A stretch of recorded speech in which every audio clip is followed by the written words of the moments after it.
It is 5 o'clock. Good afternoon to you. Welcome. This is News at Prime, but it is not the usual show.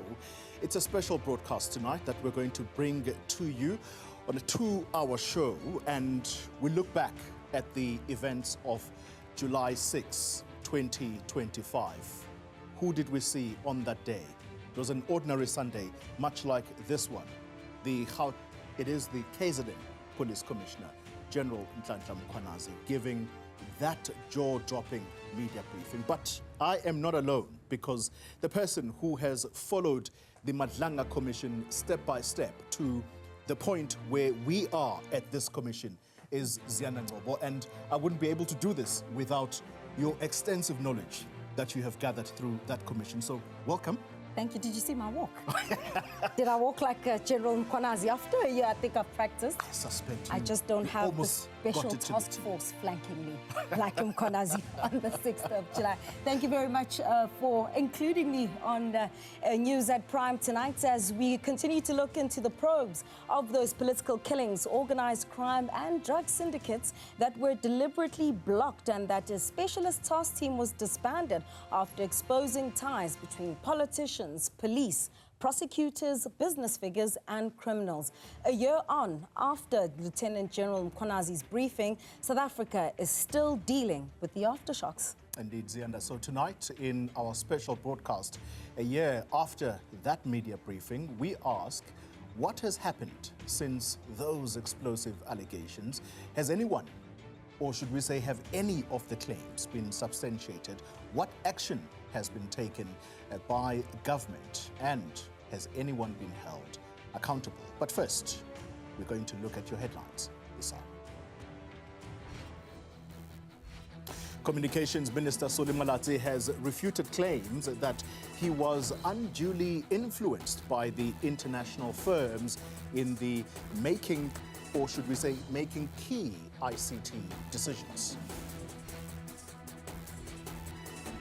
Home Affairs officials at the Musina in Limpopo, I should say they have processed at least 16 buses carrying mostly Malawian and Zimbabwean nationals who are going home. More migrants seeking repatriation have been arriving at a field in Epping. This is in Cape Town.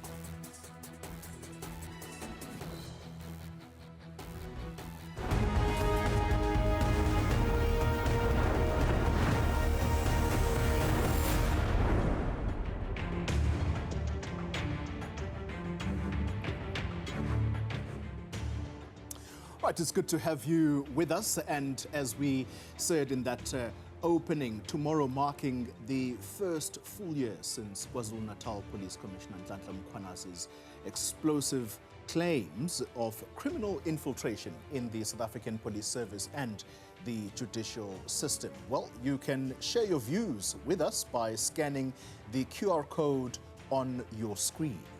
And we'll be asking you if the revelations that led to an inquiry, whether they've restored your trust in the criminal justice system. So the options to vote on, as you can see, yes, there's accountability, or no, it's too late. Or some of you perhaps are waiting for the final report. You can also send us your views on the X platform. Our handle is @Newsroom405.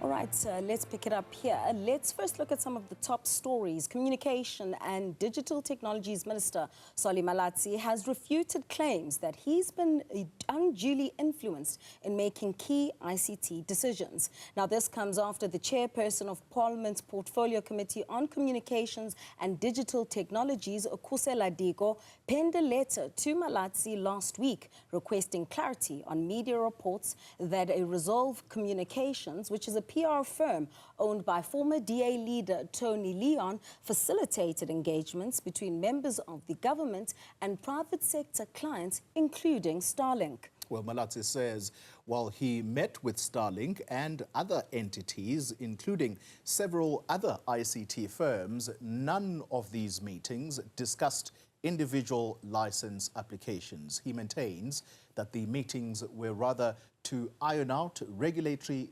legislation and to broaden his perspectives on issues, but no one could dictate his decision-making.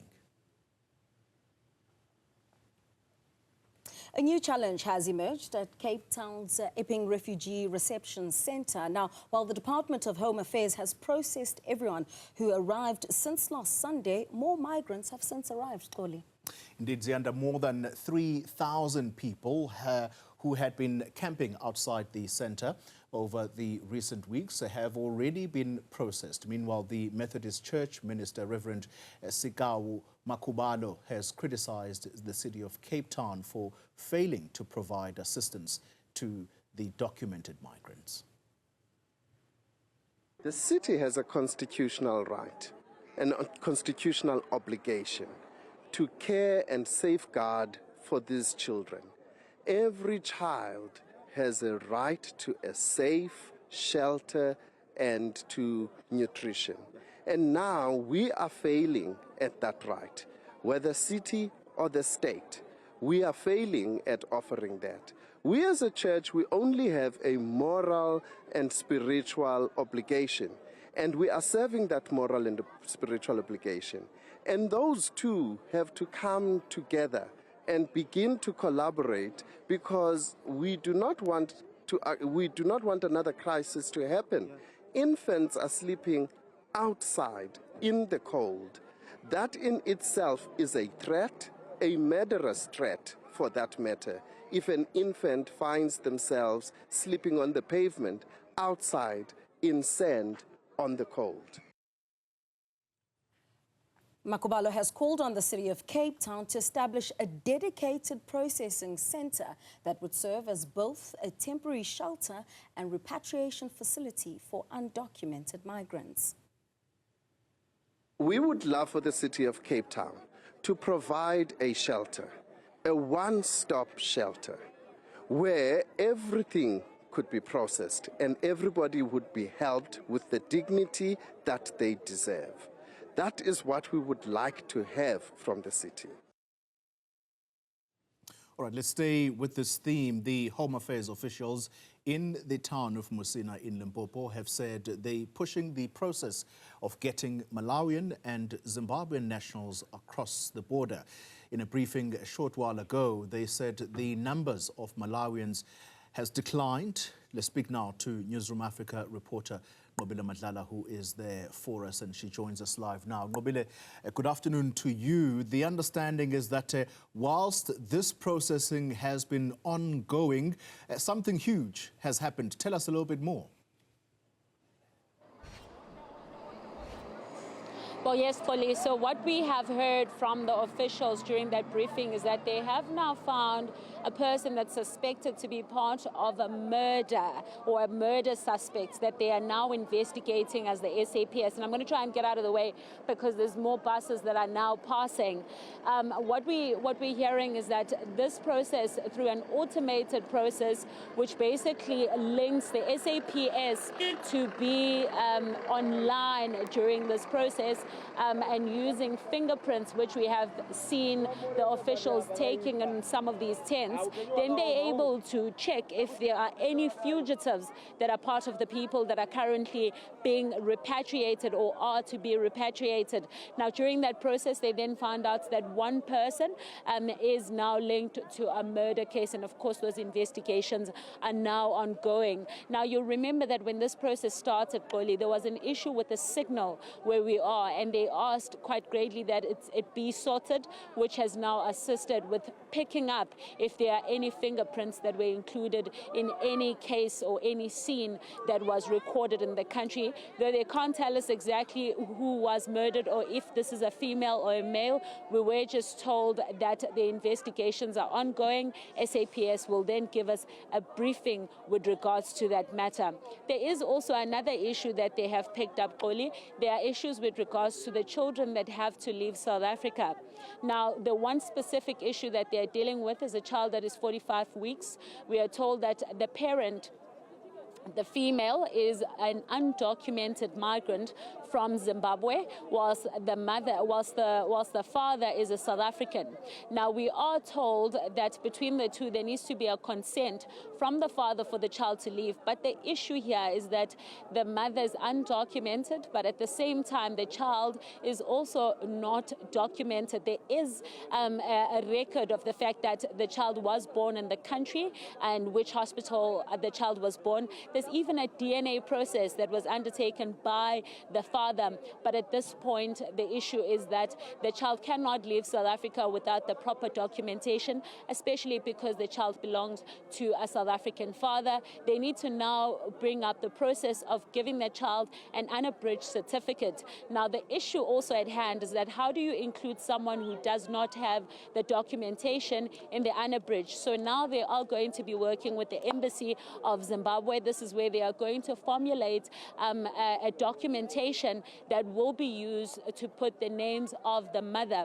But in the meantime, what this means is that the mother still needs to be repatriated to Zimbabwe. However, the child will have to leave South Africa with a passport, meaning if the child is taken to Zimbabwe, the child will only have a certain amount of days to be in Zimbabwe, which also will present an issue between the two parents as well as the child. But officials say they will continue to look at the process, speak to the two countries and see how they can assist. But at the moment, they are telling us 14 buses have been processed since this morning. They are expecting that more buses are going to be processed. 10 buses that are coming from Cape Town will not be coming to this temporal repatriation center. This is mainly because there is now a diarrhea scare, which was highlighted by the Department of Health. And just to ensure that most of the people that you see behind me are not affected by that diarrhea scare, they will now make sure that that bus will not be coming here. It will be assisted on its way to Beitbridge, and the Department of Health will continue to deal with those processes. Quick final question to you, Mobile, before we end the conversation. So, this person, unidentified as to what country of origin do they come from? We don't know whether they are male or female. What is the process with them now? Do we know that they are now detained? And if so, what will the next steps be in trying to ascertain exactly what the charges against them are going to be? Well, Xoli, the officials were quite mum on most of the cases. They actually said the investigation is still ongoing. But what we have seen in the past is that we've seen the fingerprints being taken from each and every person that is here. So that will mean already in the system there is a record of what has taken place. So that means the fingerprints of this individual has been linked to whatever crime has been recorded in the country. Now, what we know is that the police have already taken this person and they are now investigating what has taken place. So we would imagine that that's the process. They will start with detaining and trying to isolate with regards to how these fingerprints or how this person is linked to this murder case. All right, and Mobile Madlanga, thank you very much for that update live for us from the town of Musina.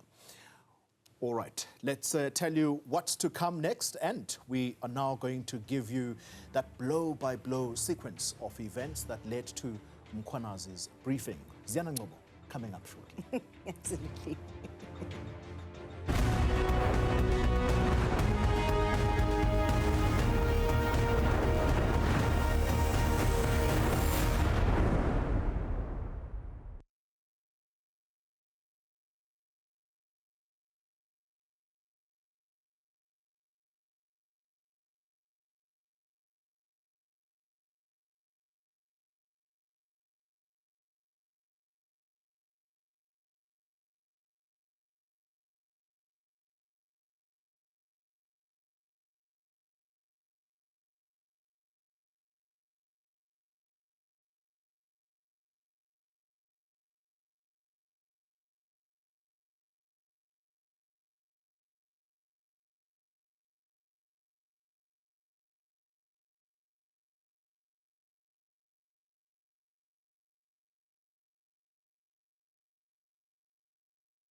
watching a special broadcast of the look back to the 6th of July 2025. Before I take you to the wall, and that's where my colleague Ziyanda and Ngcobo is, we start here first. Tomorrow, marking a year since KwaZulu-Natal Police Commissioner General Nhlanhla Mkhwanazi's explosive claims of criminal infiltration in the South African Police Service and the justice system. We welcome you to share your views with us by scanning the QR code on your screen. We're also asking if you believe that these revelations have led to an inquiry that's restored your trust in the country's criminal justice system. So the options for you are as follows. Yes, there is accountability. Or no, it's too late. Or perhaps you're still waiting for that final report from the Madlanga Commission of Inquiry. You can also send us your views via the X platform. Our handle is @newsroom405. Ziyanda, it's over to you. Thank you very much, Xoli. So let's take you through some of the key figures that have been mentioned at the Madlanga Inquiry and, of course, the ad hoc committee process. Of course, Senzo Mkhulu, the police minister on leave of absence, you'll know that he called for the disbandment of the political killings task team, a unilateral decision that he has actually admitted to. He also said the resources of the police were being disproportionately allocated to the PKTT, but the main thing here, of course, is denying his relationship with alleged political fixer Brown Mkhwanazi and claims he has never and does not know Vusmuzi Nhlanhla. Let's also take you to Shedrick Smiya. He is the suspended Deputy National Commissioner. Now, he allegedly interfered with the political killings task team. He allegedly also associated with murder-accused businessman Katiso Kate Melefe, who, by the way, Xoli, still remains out on bail. I wonder if he'll be called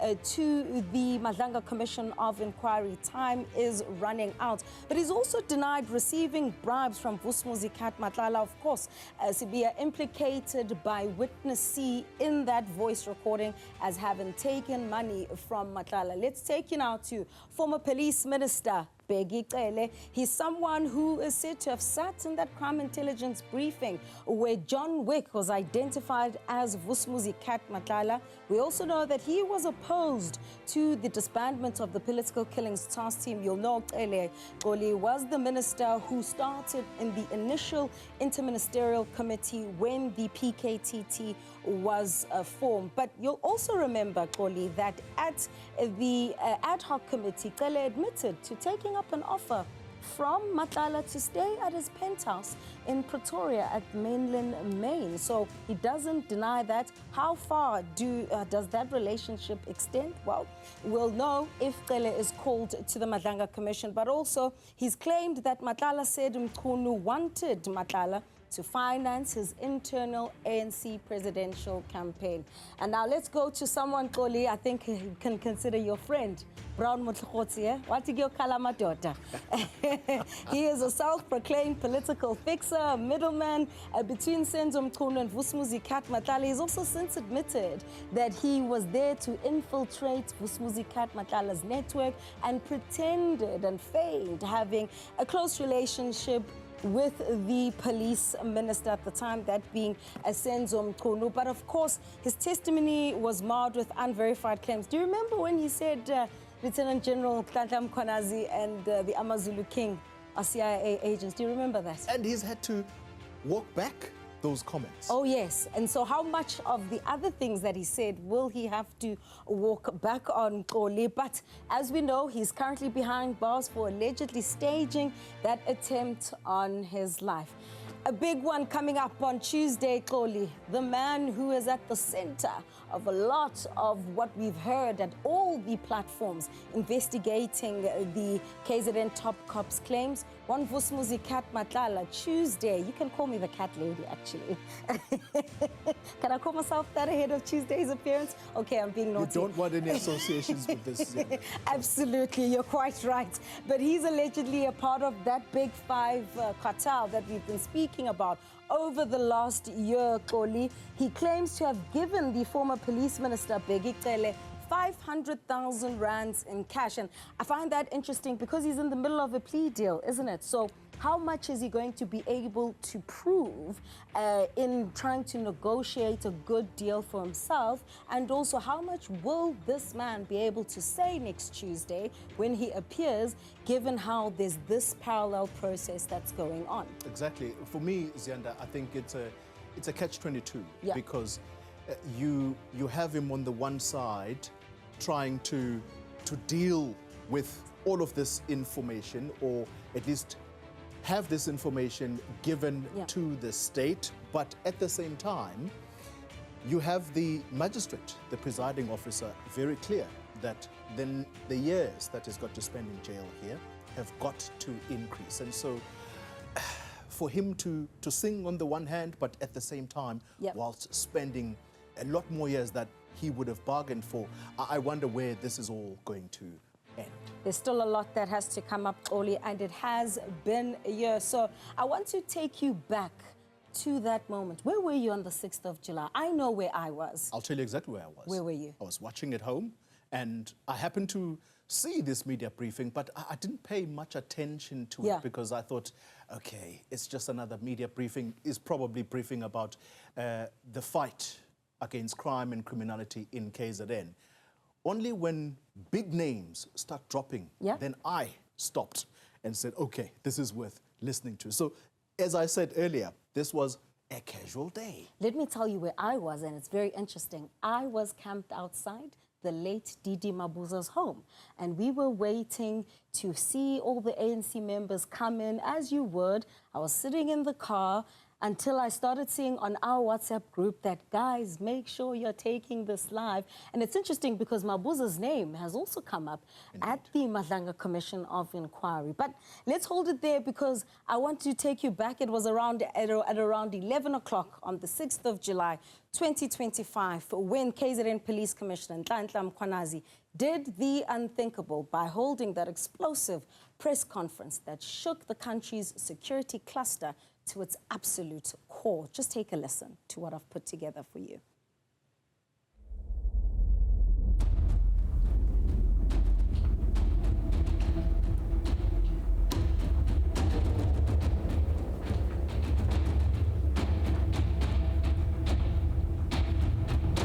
So I will die for this badge. I will die for them. So I will fight this fight until the end. Wherever the end is, we will fight. We're not going to stop.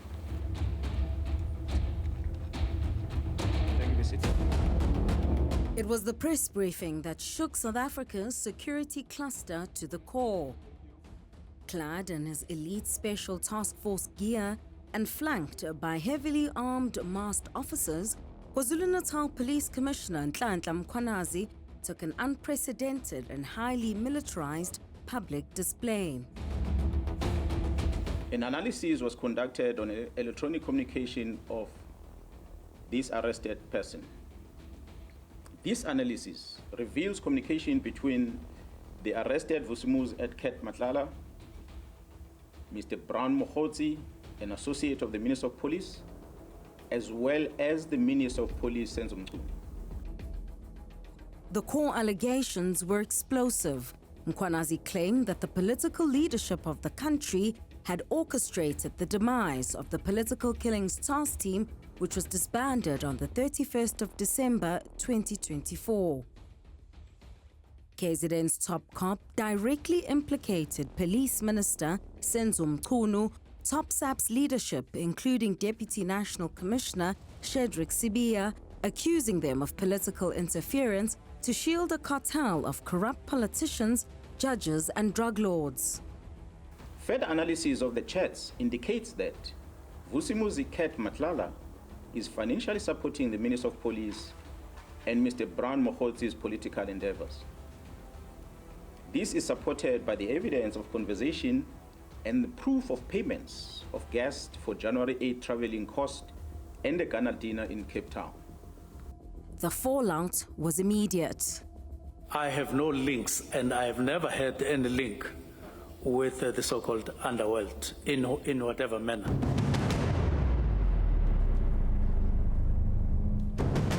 South Africans called for action to be taken against all those mentioned in the briefing. As we intensify the fight against crime, it is vital that we safeguard the integrity and credibility of the police and other law enforcement agencies. These allegations, therefore, call for an urgent and comprehensive investigation.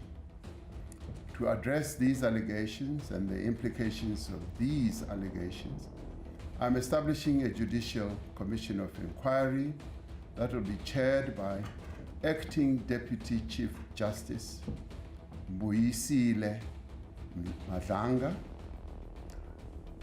Justice Madlanga will be assisted by Advocate Sesi Baloyi, Senior Counsel, and Advocate Sandile Khumalo, Senior Counsel. The Commission will investigate allegations relating to the infiltration of law enforcement, intelligence, and associated institutions within the criminal justice system by criminal syndicates. In order for the Commission to execute its functions effectively, I have decided to put the Minister of Police, Mr. Senzo Mkhunu, on leave of absence with immediate effect. The Minister has undertaken to give his full cooperation to the Commission to enable it to work properly. I have decided to appoint Professor Firoz Kachalia as Acting Minister of Police.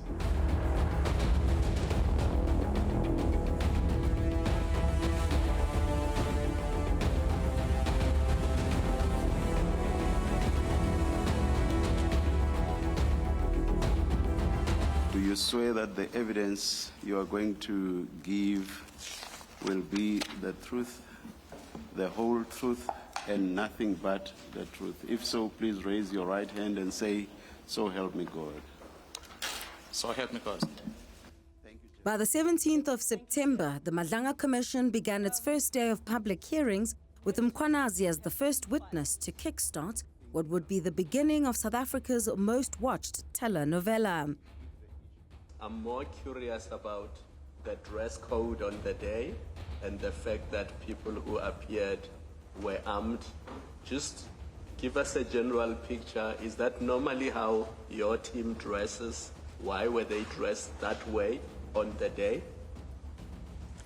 Although we have to now display our tactical strategies in public, but commissioners, as we're investigating and this picture coming together, then we start realizing that we now have to move from being a service provider to society to becoming a force in order for us to prevent the Ecuadors and the Mexicos to happen in this country.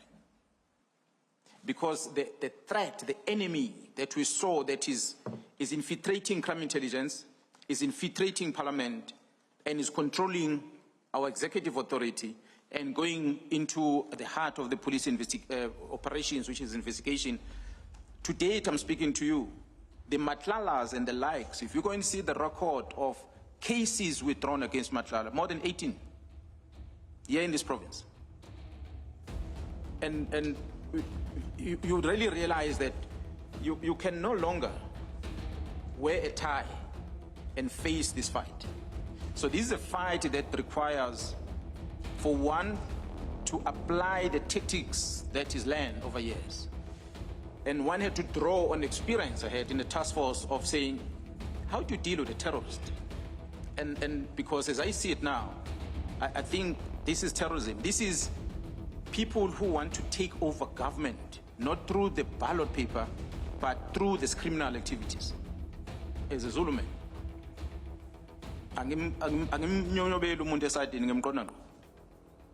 so I wanted to make sure that they get a message that I don't sneak up on a person.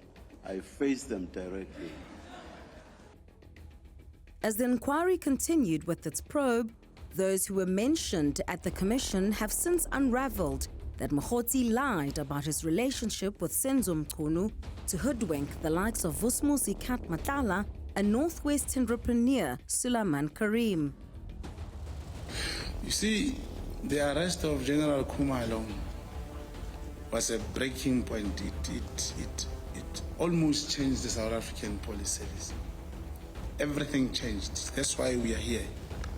That's why I'm able to say there is intelligence report in 2018. I know of 2019, 2021. There is no such thing as the big five and things they're talking about. General Mkhwanazi, he was angered by the arrest of General Khumalo. Even the press conference was only about that, where he said there is a drug cartel. They are using this tactic of misdirection, commissioners, too. Like you say, the PKTT was disbanded because there is a drug cartel which Minister Mtuni wanted to protect. KT Mall, if they were, these people were still going to be arrested, whether the PKTT was there or not. Mkhunu last appeared at the inquiry in early December, where he maintained not knowing and having ever met Madlanga. Double investigated again. Sibiya will no longer return to the Commission for Oral Evidence. The reasons for this have not been explained. The inquiry, which must still send its final report to President Cyril Ramaphosa on the 31st of August, is still expected to deal with the Johannesburg Metro Police Department, IDAC, IPID, and Correctional Services, to name a few. For Newsroom Africa on Channel 405, I'm Ziyanda Ngcobo in Johannesburg. All right. Telenovela. It is a telenovela. All right. It's a lot to take in. I sit there every day, Xoli, so now you know how I feel, at least. Coming up next, we take a look at allegations regarding those criminal networks in the police, as we'll continue doing in this special broadcast. And Mngambi will be in conversation with someone else who watches the telenovela daily. And that's Indeed. Junior Khumalo. Junior Khumalo. He's going to be joining us next because there's so many major milestones that we have seen unfold since that day of 6 July 2025. Junior Khumalo coming up as we speak in a moment. Stay with us.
Thanks for staying with Channel 405. You're watching a special edition of News at Prime as we look back at the July 6th briefing that shook South Africa to its core on the 6th of July 2025. We've been asking you today, have Mkhwanazi's July 6 claims restored your trust in the criminal justice system? So 22% of you are saying there is some accountability. 7% are saying no, it's too late. Well, so far, 71% are saying you're waiting for the final report. The QR code is there. Please do scan and join in the conversation. We'd love to hear from you as we reflect on 1 year since that July 6th briefing. Let's take a look at some of your social media comments, because Stembiso Sokela says, I will be happy from Mkhwanazi, July 6, 2025, when we saw one of the judiciary, I think they're trying to say when you see one of the judiciary come to the Madlanga Commission, because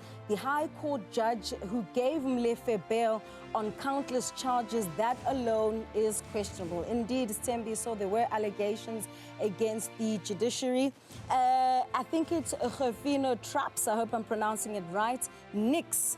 Andrea charged the National Police Commissioner with a PFMA because he was too clean, lol. She still continues with the head of intelligence, and she can't see Khan. I think this particular view is making reference to that recent incident outside the Brooklyn police station. And then Manso is saying, remember General Mkhwanazi said, this is a drop in the ocean. Let's wait for the final report and action then. Maybe we'll have faith that things might change. All right, we'd like to continue hearing from you on Channel 405. Xoli, that's what some people are having to say so far, but certainly tomorrow, an important day to reflect on, because daily, day after day, we are seeing a telenovela. I know Junior Khumalo is also going to tell us about some of the surprises. Who would have thought that Ekurhuleni and Tshwane would also feature so prominently at the commission? It's a municipality, but it is firmly in the sights of the Madlanga Commission of Inquiry. Thank you very much to Ziyanda Ngcobo and Junior Khumalo with me on this table. And Junior, our focus, you and I, is on the criminal networks and whether indeed they exist. Based on what we have heard come out of the inquiry thus far, is there convincing evidence that indeed they do exist? Absolutely, Xoli. Of all of the allegations that were made by General Mkhwanazi, one of the biggest ones was that there exists this powerful criminal syndicate that basically is running things within the SAPS, influencing a lot of the senior officials within the SAPS.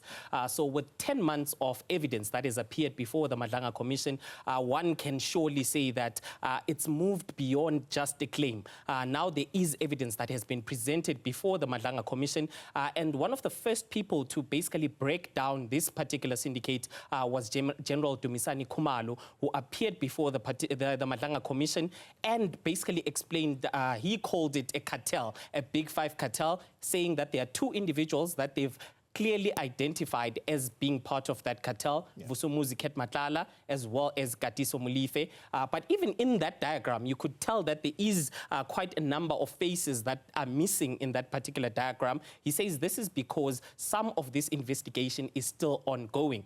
But he did indicate that this Big Five cartel would be meeting in Hammanskraal at the farm owned by the late Jotham Msibi, a taxi boss who seems to have been at the heart of all of the goings-on of this particular Big Five cartel. But also there are a number of business people, especially within the taxi industry, within the security industry, that have also been named as being either associates or possible additional members of this Big Five cartel. Individuals such as Josie Banyoni, he has been arrested in Mpumalanga for something that is not related or connected to the Madlanga Commission so far. There are individuals such as Hangwani Maumela, someone whose name has predominantly came out when it comes to the tenders in Tembisa Hospital as well. So quite a number, and individuals such as Steve Mutsumi as well, someone within the security as well as allegedly in the taxi industry as well.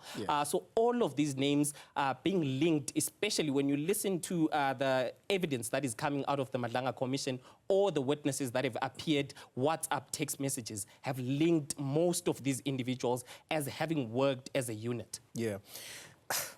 Junior, before I move on to how did they do this? How did they manage to infiltrate South Africa's criminal justice system, and it would seem through the police?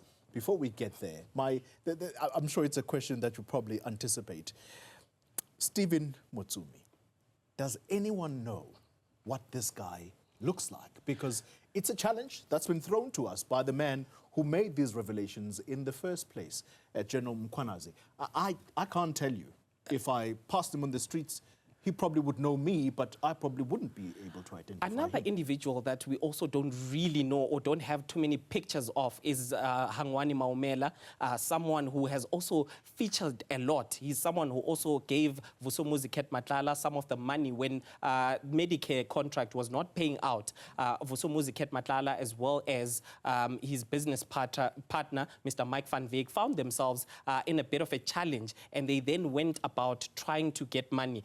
The money seems to have come from people like Hangwani Maumela as well as Steve Mutsumi, but there doesn't seem to be any pictures or videos of all of these people. There is another interesting individual only known as Umtagati. Yeah. We don't know his first name, we don't know who this individual is, but when you see all of the text messages that have been beamed before the Madlanga Commission, it appears that this particular individual was also playing quite a key role. But going back to that question that you asked, Xoli, of how did these syndicates or these business people seemingly manage to infiltrate the SAPS?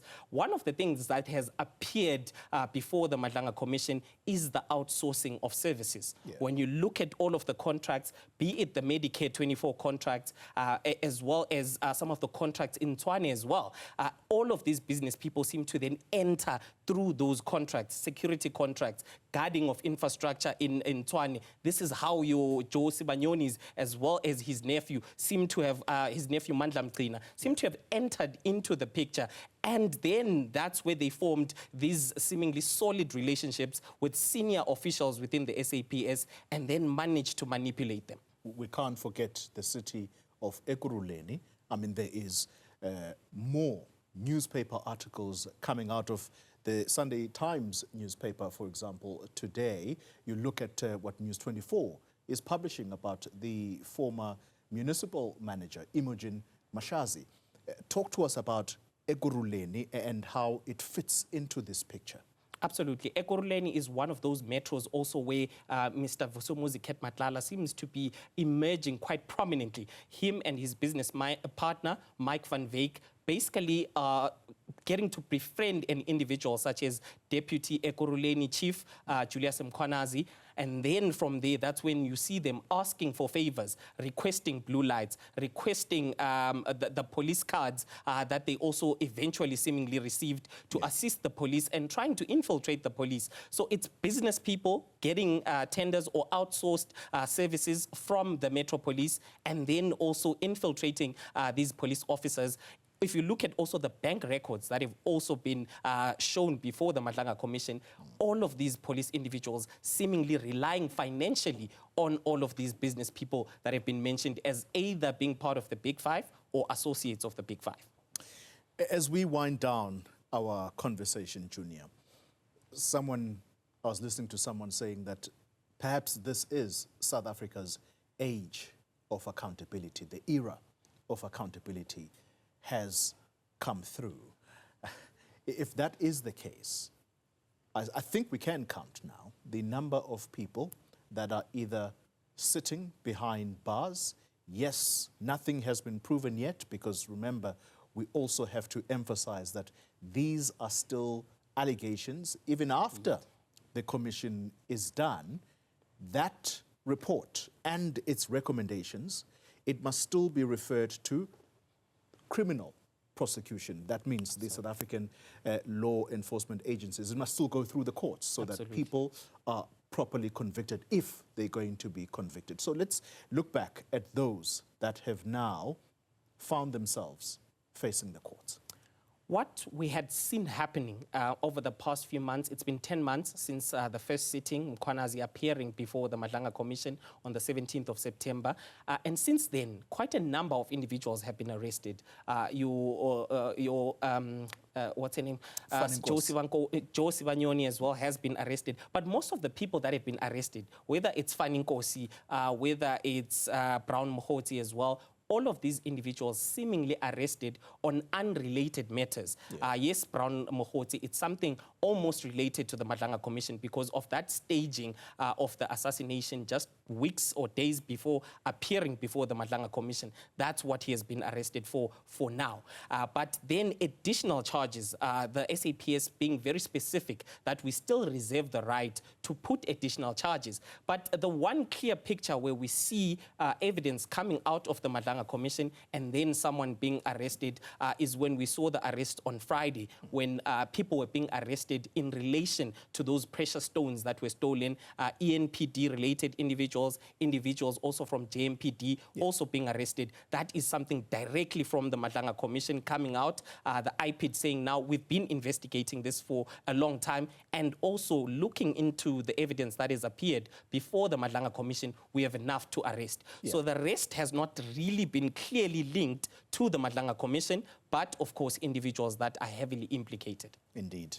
I mean, I can think of Firoz Khan, for example, and it would seem it is a strategy by law enforcement to say, we'll get you on what we think is a low-hanging fruit, but then we'll add on to the charges once all of these processes are now tied. Junior Khumalo, thank you very much, putting us in the picture there about the criminal networks and whether or not they do exist. Again, we've got to emphasize to you that at this stage, we're still dealing with allegations. People are going through the courts, and these are going to have to be proved there.